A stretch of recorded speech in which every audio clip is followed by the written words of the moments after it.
নতুন বন্ধুকে স্বাগত আর পুরনো বন্ধুকে শুভেচ্ছা জানিয়ে শুরু করছি আমার এপিসোড। ৮টা ডিম নিয়ে নিয়েছি, সেদ্ধ করে নিয়েছি, বয়েল করা এবং ঝারিয়ে নিয়েছি। আর পেস্টটা হচ্ছে টমেটো, কাঁচা লঙ্কা, আদা, একটা পেস্ট নিয়েছি। পেস্টটা হয়ে গেছে। পেস্টের মধ্যে ধনে গুঁড়ো, লঙ্কা গুঁড়ো, হলুদ দিয়ে একটা ঘোল বানিয়ে রাখবো। নুন, চিনি সব কিছু দিয়ে একটা ঘোলের মতন বানিয়ে রাখবো। এটা বেশ আধা ঘন্টা মতো রেখে দেবো, তাহলে এটা ভালো হবে। যথারীতি কড়া বসিয়ে দিয়েছি। কড়ার মধ্যে তেল দিয়ে দিয়েছি। তেলটা গরম হলে পরে আমি একটা ফোড়ন দেব, যেটা হচ্ছে জিরে, শুকনো লঙ্কা আর তেজপাতা। এই ফোড়নটা আর একটু হিং দিয়ে দেব। এটা হচ্ছে হিঙ্গি, ডিমের হিঙ্গি। এটা দেওয়ার পরে হিংটা দিয়েই আমি আলুটা তুলে দেবো, নাহলে হিং পুড়ে যাওয়ার ভীষণ সম্ভাবনা থাকে। সেই জন্য বেশি আগে দেই না বা দেবেন না। আলু কাটা ছিল, সেই আলুটা ভালো করে নেড়ে চেড়ে ভেজে আলুটা, তার মধ্যে ওই যে ঘোলটা আমি করে রেখেছিলাম সেই ঘোলটা আমি তুলে দেবো। এবার ঘোলটা তুলে দিয়ে আমি এটাকে নাড়তে থাকবো। বাই দ্য ওয়ে, আমি নূপুর, আপনারা দেখছেন smile with Nupur and Tania. Please একটু সাবস্ক্রাইব করে দেবেন, বেল আইকনটা টিপতে ভুলবেন না, লাইক শেয়ার করে দেবেন, তাহলে এরকম নিত্য নতুন রেসিপি আপনাদের কাছে যথাসময়ে যখনই আপলোড করব নোটিফিকেশান আপনাদের কাছে চলে যাবে। এবার দেখুন, আমি এটা তো সব মশলা দেওয়া ছিল একসঙ্গে। এই ডিমের হিঙ্গিটা এটা ঠাকুরবাড়ির রান্না। এটা অত্যন্ত সুস্বাদু হয় এবং খুব অল্প সময়ের মধ্যে এটা হয়ে যায়। এই আলুটা একটু বয়েল করা পর্যন্ত আমি অপেক্ষা করব। মশলাটা কষে গেলে আমি জল দিয়ে দেবো। এটা দেখুন, এটা প্রায় অনেকটা ঘন হয়ে এসছে। এই অবস্থাতে এর মধ্যে সামান্য জল দিয়ে দেবো।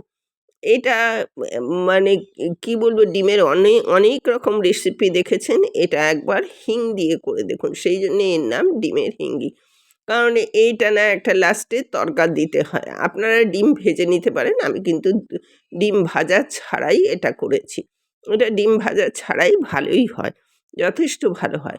এবার দেখুন মশলাটা কষানো হয়ে গেছে এবং ওর থেকে বেশ ঘন হয়ে গেছে। আমি জলটা তুলে দিলাম যথারীতি। এখনো হয়নি কিন্তু, আরও বেশ কিছুটা বাকি আছে, আরও জিনিস দেওয়া বাকি আছে। একটু ধৈর্য ধরে দেখতে থাকুন, তাহলে পরে পুরোটাই বুঝতে পারবেন এবং নিজেও করতে পারবেন। যথারীতি তড়কা প্যান বসিয়ে দিয়েছি, এর মধ্যে একটু সর্ষের তেল দিয়ে দিচ্ছি। রান্নাটা কিন্তু সর্ষের তেলেই হবে।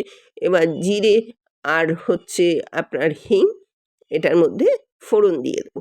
ফোড়ন দেওয়ার পরে এটা বেশ ফোড়নটা ভালো করে হয়ে গেলে পরে তারপরে আমি এর মধ্যে হিং দিয়ে ফোড়নটা বেশ সুগন্ধ বেরোলে পরে আমি এই ফোড়নটা ওখানে তড়কা লাগিয়ে দেবো। এই তড়কাটা এই রান্নার একটা বিশেষত্ব। মানে এই তড়কাটা দিলে রান্নাটা খুব সুন্দর হয়। ওই তড়কাটা রেডি হয়ে গেল, হিংটাও দিয়ে দিলাম।